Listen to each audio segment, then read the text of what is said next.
back to Immediate Movie Reactions. I am here after seeing The Beekeeper, a David Ayer film starring Jason Statham and Emmy Raver-Lappman, who you may know from Umbrella Academy. If you're like me, maybe you'll spend half of this movie or more kind of looking at her and being like, I really know who that is. Josh Hutcherson is in this movie, and he's there, I guess. I mean, he's in a lot of stuff for some reason. I don't get it. I don't know. He's not terrible, but Phylicia Rashad is in this, and it's great to see her. I haven't seen her really in much of anything.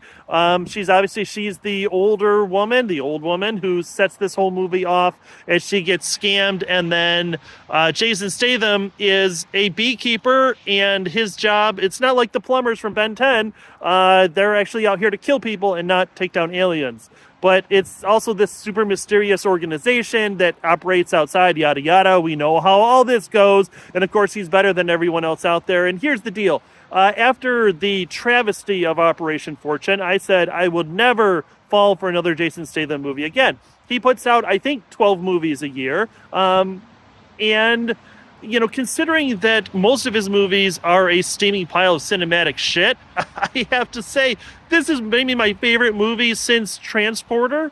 I think that this is kind of what he is good at. He's kind of one note, fine, but he just kicks ass. His fights are brutal. He's very good. The choreography is great. I think especially towards the end of this film, if you watch any Malaysian or Filipino or, you know, any Southeast Asian action films, Iko Uwais is kind of a star in that area, and this takes on that sort of raid style. It's almost like Headshot 2. There's a very brutal fight scene in a hallway that, you know, it's a staple of these films, and it kind of lives up to that. Some of it is I would say sort of unbelievable. It's almost all unbelievable how he's able to do the things he does, how he's able to get into the places. I do like that they show sort of, you know, his actual techniques. This is a movie, Back to the Professional, with Jean Reno, directed by Luc Besson, which is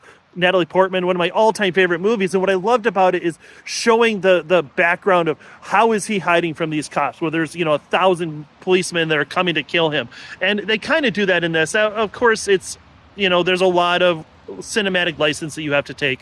But overall, you're not there really for the story, even though I would say that having Phylicia Rashad, for me at least, having grown up with The Cosby Show, and it's still one of my all-time favorite shows, and I know Bill Cosby's a monster, but there's a lot of good people that were in that, and that show deserves to still be in syndication and whatever, but that's a whole nother rant. I think having her, and she's the one who gets scammed and gets her life taken and kind of sets, his name is Jay, I think it is. Jay Parker, I think it is. Which I may be wrong, because he also played in another movie called Parker. So I don't know, maybe I'm completely wrong.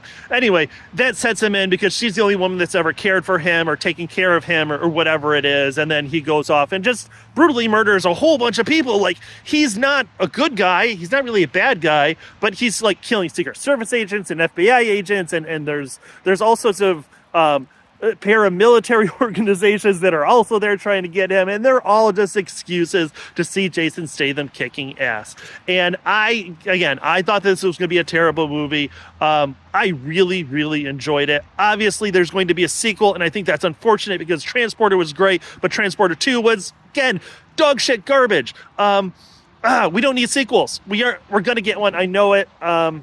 David Ayer kind of, I guess he does sequels, but not as much. This is definitely set up to become sort of a franchise, and hopefully it was successful enough. I didn't look up any numbers because this was kind of just you know what, I got nothing else to do. Let's go see it, and there we are. So see it, stream it, or skip it. I think if you're an action film fan, see this movie. This has enough in it. It's not quite as erudite as, say, a Jason Bourne or a James Bond, you know, where there's a lot of espionage and all that sort of thing. This is really just that kind of brutal one man kicking lots of other men's asses. So there it is. See it, stream it, skip it. Please see it. Or at least, you know, when it comes out, stream it. And it is raining, it's snowing. It is pretty cold and nasty out here. So I'm going to go, but I appreciate everyone. Please like, share, subscribe, do all that stuff that we're supposed to do. And I always forget to ask. But I do appreciate it. And drop me a comment. Let me know what you think. Thank you.